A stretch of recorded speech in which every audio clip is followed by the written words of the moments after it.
Today's show is sponsored by Supreme Lending. And I'm Milton Ali. And I'm Hampton Skurlock. And we want to welcome you to the Investor Tribe podcast. Late night grind, got the cash in the flow. Flipping these dreams, watch the portfolio grow. Brick by brick, stacking wealth in the zone. Investor Tribe, that's where the hustle is home. From the streets to the spreadsheets, we've got Thomas Bellingham on the pod. Let's talk about that. You know, Tom is the big homie. You know what I'm saying? He's a good friend of the tribe, and he's a realtor with Keller Williams Louisville East, celebrated for his deep knowledge of Louisville's neighborhoods and commitment to his clients. Known for his integrity and results-driven approach, he combines strong negotiating skills with a passion for helping other people find homes and find their place in the city. Tom, welcome to the pod. Holy cow. Thank you, guys. Hampton, Ali, I can't thank you enough for having me on air today. Listen, man, I got to stop. I hope this isn't an interrupted flow, but from the streets to the spray, who came up with that? Maybe our producers. Yeah, our producer. So our producers give us cool things to say. Yeah. So, you know, if you leave it up to us, you probably I would hate for what you guys would have thought of, but that was incredible. So, you know, and you guys know I'm very unfiltered, right? So I'm very direct. I don't mind telling my story, but yeah, literally from the streets to the spreadsheets. And the hardest part, guys, is the spreadsheets, believe it or not. Yes. Yeah. The streets I understand a little bit, right? I understand that word a little bit, but putting some polish on. Cool. Yeah, thanks for having me, guys. I'm excited to be here. Yes. Can't wait to learn. So describe the vibe you get from Louisville's neighborhoods and what sets them apart for you. Oh, my gosh, it's incredible. So when I first moved here, I said, I want to move toward the South End. Like, just driving around, you start looking at things that look familiar. So, like, the South End, West End look very normal to me. And all my friends in college, some trust fund things, got to be honest. I'm not shaming them, but it's like, dude, everything's got to be out east. You got to go out east. I'm like, why? I'm like, I can go get an apartment for $250. They're like, yeah, but you might have a crackhead sleep. I'm like, who cares? He's probably a nice guy. Right. So you know what's so super cool is that we're not from here, right? Yeah. So when I first moved here, I was living off of Hurstbourne Lane and you know, closer to the studio, right? So my wife and I would go to Walmart or go to Kroger and all that. So I drove around Walmart, and I drove around about 3 or 4 times, and then I left the Walmart parking lot and I went to a Kroger parking lot, and I drove around 3 times, and I said, hey, we can't go. We just can't shop tonight. And my wife was like, why? We just left Walmart. Why did you leave Walmart to go? I understand you may wanted to go to a different market, but why are you driving around? I said, well, hey man, I counted 5 police cars. There's a problem going on inside of the supermarket. Something's going down. Yeah. So we got a jet. I don't want to be here for this. There's 5 police cars in the market. Yeah. You know what I'm saying? So I'm like, there's a problem. Right. I did not know. I had no idea the police drove their cars home and used them as personal vehicles. Yeah, I had zero idea. Right. It was a foreign concept coming from Detroit. So I'm just like, that's a foreign concept. You see 4 or 5 cars anywhere. Hey, something's going down.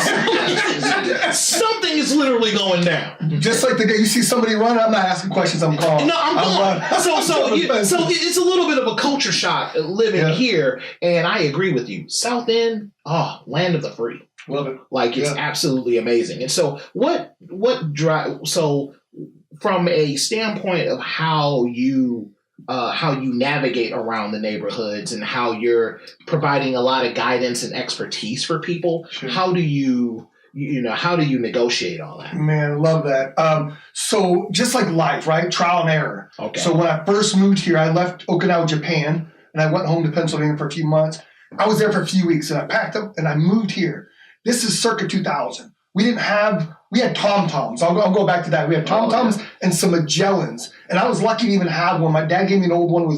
It was outdated and didn't give me the right maps. But I was using MapQuest and atlases, right? For anyone listening that understands like atlases and true maps, like paper crunch. And I'm like, so I drove from Pennsylvania down here to Louisville. And I failed my way around the city. I'm like, I'm never going to figure out where to go.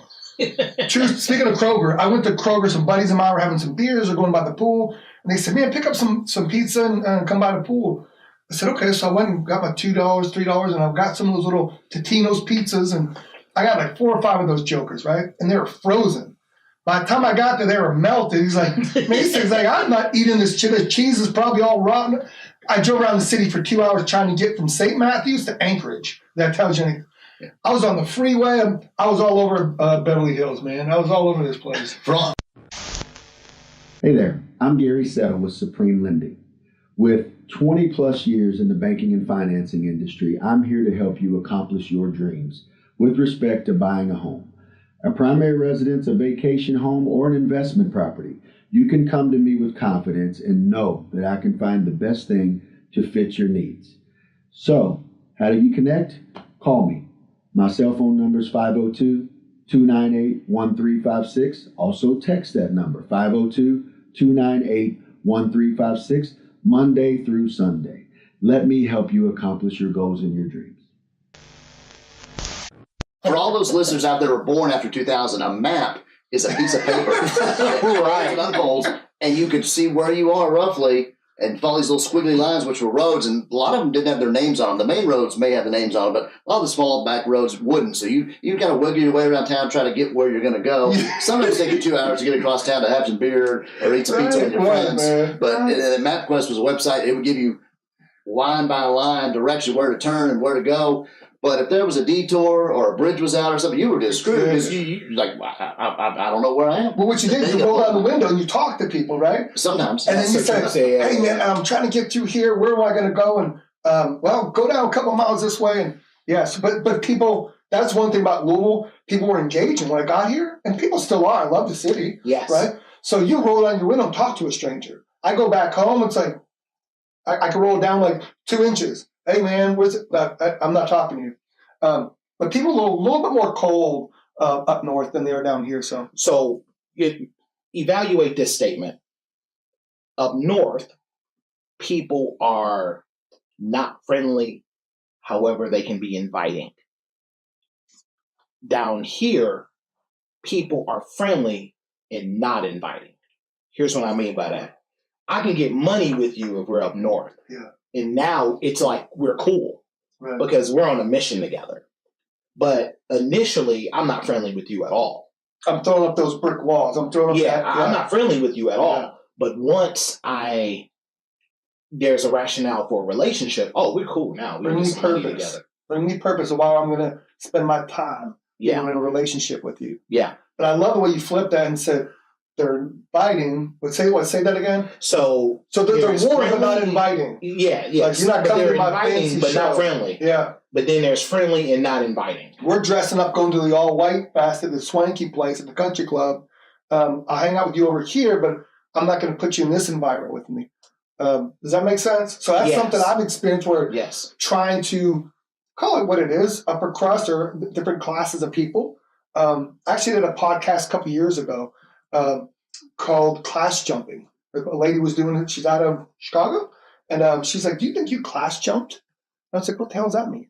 But to your point, being invited, right? But or being warned, but not being invited to the country club to the big ball, right? You got to make sure that you know which side of what fork you eat off of and what spoon you eat off of. Like I didn't go to finishing school, bud. I didn't go to finish it. So that's all Hampton's expertise. Well, you got a name like Hampton. That's all Hampton's. Think about the name called Hampton. Like if somebody's calling you, it's like the third. Bow down. Oh my gosh! Clearly, when someone says they're Hampton, when someone says they're Hampton, the third, the third, and it's got a nice ring to it, except for when you're like 8 or 9 years old, and you lose your front teeth, and you can't say the, and you say tuh. So I was Richard Hampton Skurlock the Turd. Oh. And my neighbor, who's 80 plus years old, still lives next to my parents, still calls me the Turd. He jokes and thinks it's hilarious. So it's been a running gag with him for 40 plus years. I'm thinking Hampton, Virginia. Oh, yeah. I'm thinking. See, there you go. But, Hampton Road. We were talking about taking turns and getting directions. I know my wife is from the country. I'm a city boy. But they're very warm out in the country in Kentucky.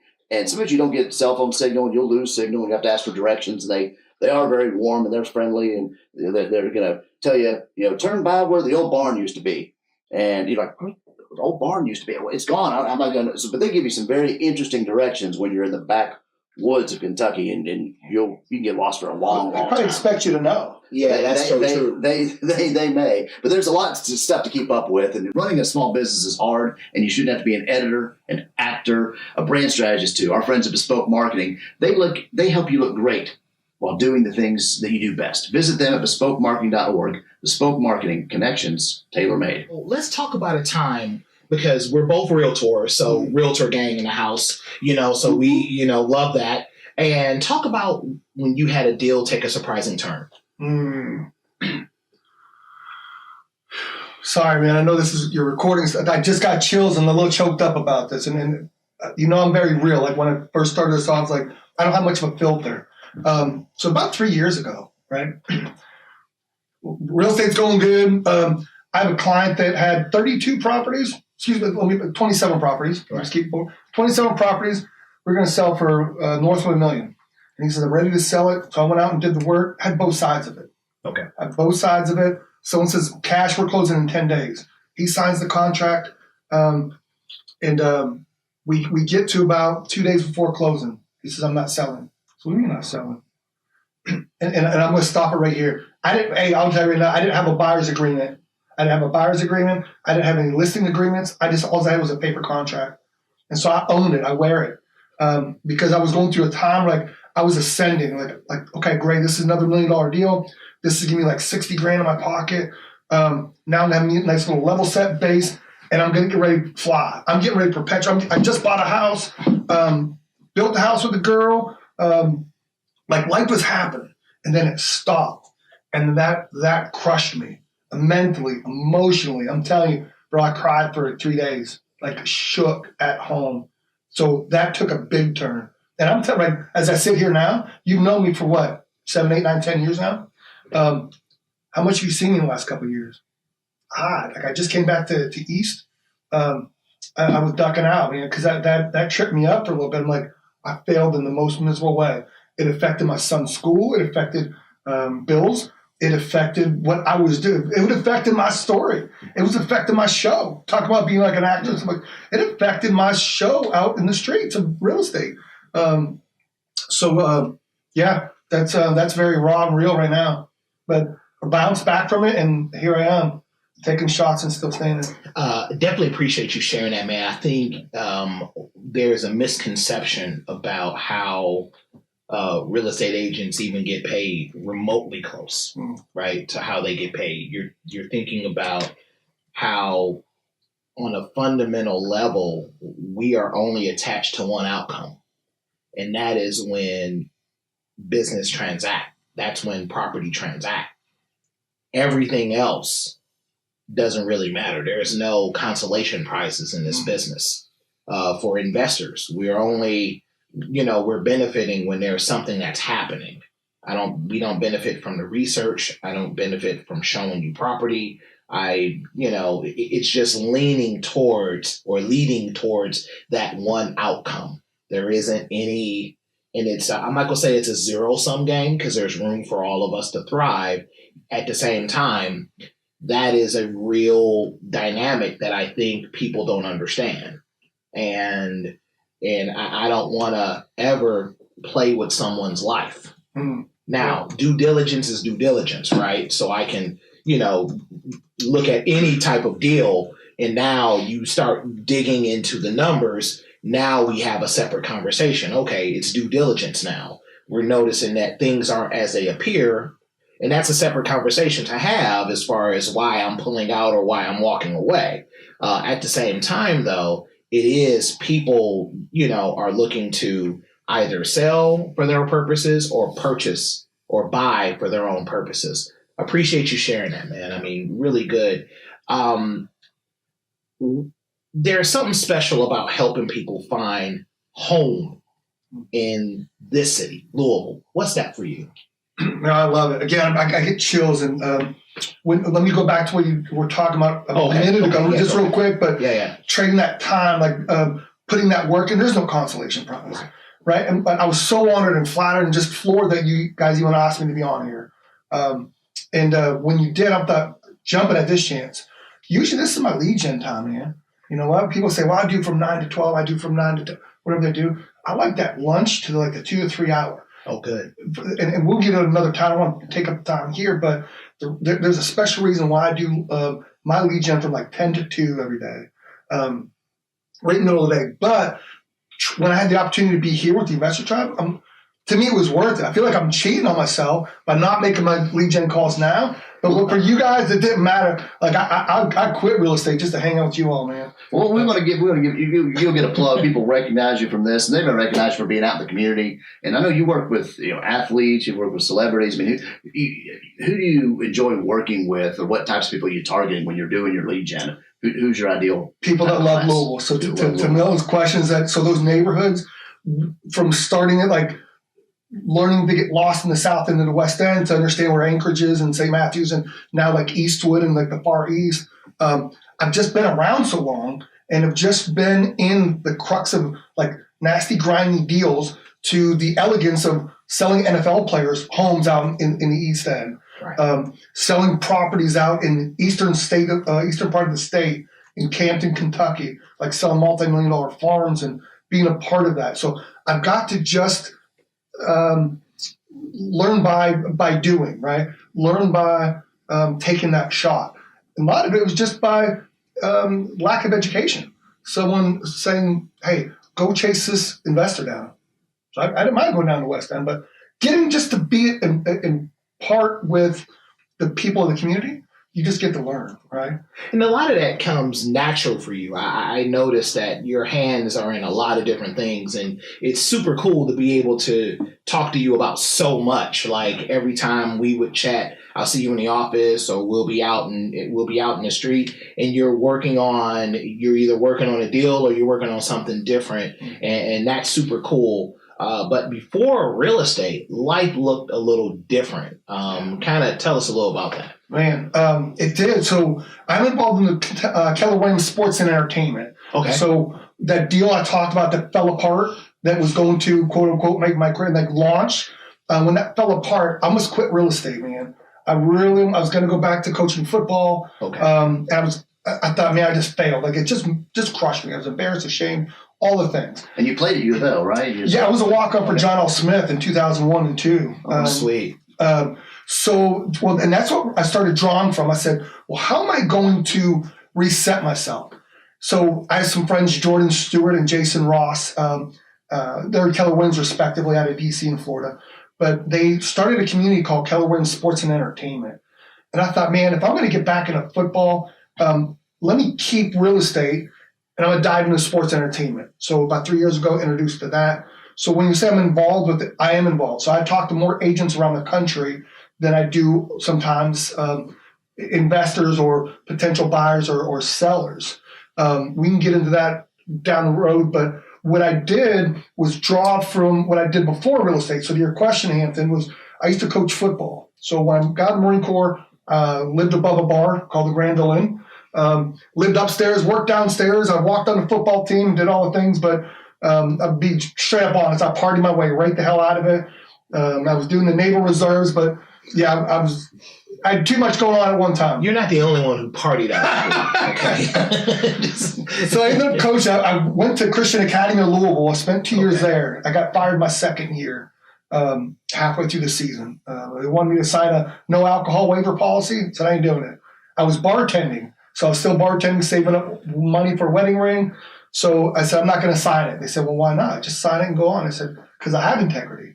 I said, I'm not going to sign your little paper saying I'm not going to drink alcohol, be around it when I'm going to do that. And I'm not going to try and just get around it. So I said, I'd rather die on this hill. So the blessing in disguise was I got a call the next day that said, hey, do you want to come over and do some video? So I took a free job, meaning like for 2 years, I volunteered for Bobby Petrino. I worked 3 years with Pragthorpe and then a year with Charlie Strong.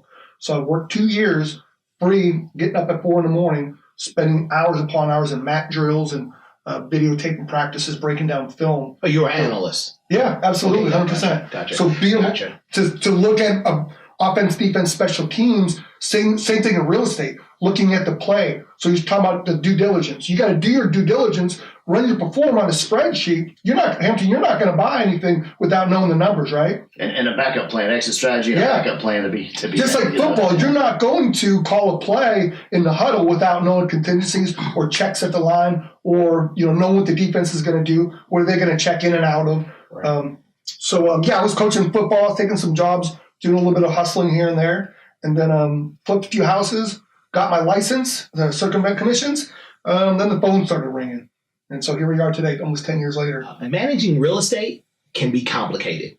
Get one thing off your plate and contact our friends at Liberty Mutual for great rates. Click the link below or call 1-800-266-0644 and mention Milton Ali KY 444-689 for your free quote today.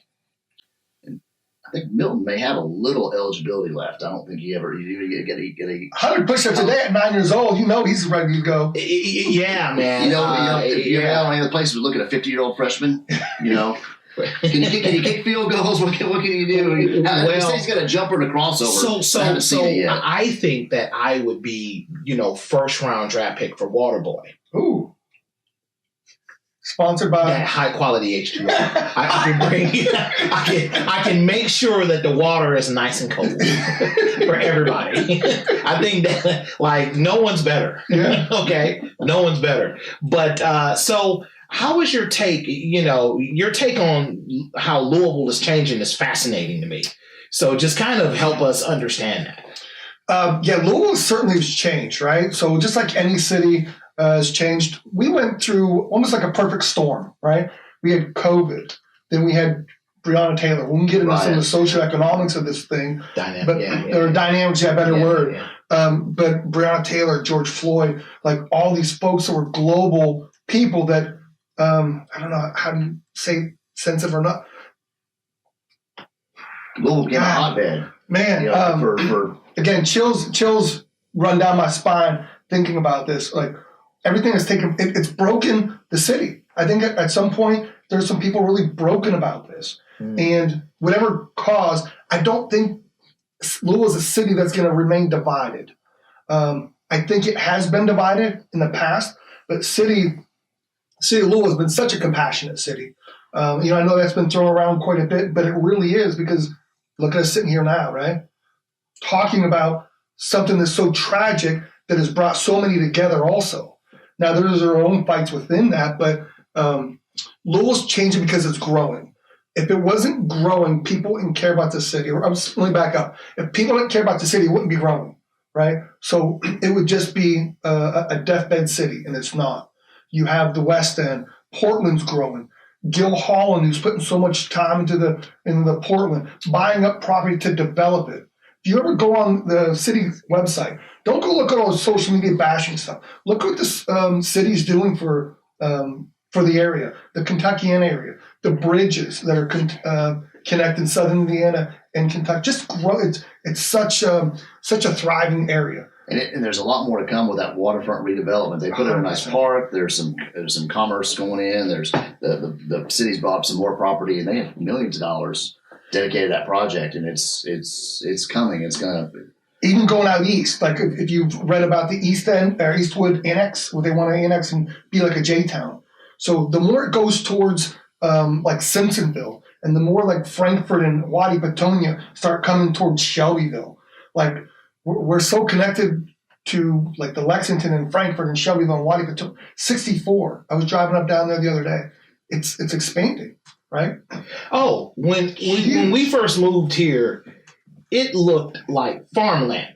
It was farmland. It literally was farmland. Yeah, it was farmland. Now it's complete development, houses. A lot of these houses are not even 20 years old. About 15 years old, some of these houses are. And it's just absolutely amazing to see all of the development and a lot of it. One of the things that I teach and tell, when I'm communicating with buyers and sellers is that you got places like LaGrange, you got places like Shelbyville that are going to be the size of Middletown in the next 5 to 7 years. And you're seeing so much development around the city, and it's a pretty cool thing to witness. It is. And it's spreading throughout. I mean, it's exciting for a lot of people. I know there's been some projects in Oldham County that were voted down, but then another city came in and grabbed up the data center. And, it's a lot of this business and growth is staying in Kentucky, and it's exciting. And what are some things? I know you're a high energy guy, but what's exciting to you? What's that spark that gets you going every morning and out there, pounding the pavement and working and passionate about real estate? The challenge. It really is. It's the challenge. As long as I have energy and blood going through my body, I want to win, like personally. But I know that someone out there needs help. And my MAPS coach from Keller Williams, Chris Montoya, taught me this. He said, Thomas, he said, you're a servant. He's like, this is when I was stuck, right? This is when I was broken down. He says, you're a servant. Go help somebody. Somebody's going through a divorce right now. They need your expertise because you went through it. Not that I'm proud of it, but it's just what it is, right? Someone needs your compassion. Somebody needs that grit. Poor white trash kid from the other side of the tracks that's going to kick some ass for them and help them find a new home for their kids. He said, go help somebody today. And that's what really gets me up, man. I'm not the smartest guy. I'm not a spreadsheet guy. Like, I'm learning spreadsheets. But again, I love this, man, like streets of the spreadsheet. I take that street mentality, and I'm not degrading myself by any means, but that tough, hard-nosed kid, and I'm putting that into the polish. I could put a suit on, man, but I've never seen you in a suit. Oh my God. Check my social. And so what's so cool is to have you here with us today, man. I think we can continue this talking for the rest of the day, but one of the things that, what would you tell someone what would you tell yourself from 3 years, from 5, 7 years ago, when you were dealing with the things and sharp turns? And our audience are investors, people that are looking to be an investor. What would you tell them, and how would you help them be motivated to continue on their journey? Well, two parts. What I heard in that, what I tell myself is do it again. Okay. Do it again. Lace them up, get on the field, and go play again, right? Yeah. You're going to get knocked down. Knowing you're going to get knocked down again, do it again. Just find a way not to get knocked down the second time, repeating the same mistakes. Right. If you're wanting to get into this industry, attach to guys like yourselves, right? To Hampton, right? I can't say this as shiny as you, but Right. But attach to guys who've been doing it, right? Because what you find in this industry are the people that have gone before you and that have done it. So many people willing to help. And I'm not talking just from the education. People that have money, right? One thing Gary Keller always explained, and something that stuck with me, even if you don't have money, somebody else does. You find a deal that makes sense, somebody's going to bring you the money. So don't let that be a hurdle. Get up with the people that are aligned with you morally, ethically, principles, right? The principalities of this thing. I took that from Friday, right? I dig that. I know. I got to think. We're here. We're here. But you're just aligning with those right people. So searching out like guys like the Investor Tribe or those that are out there. Get in community, get in groups, Facebook groups. You can find them all over the place. And ask questions. And don't be afraid. Ask questions because you don't know. Then you ask somebody.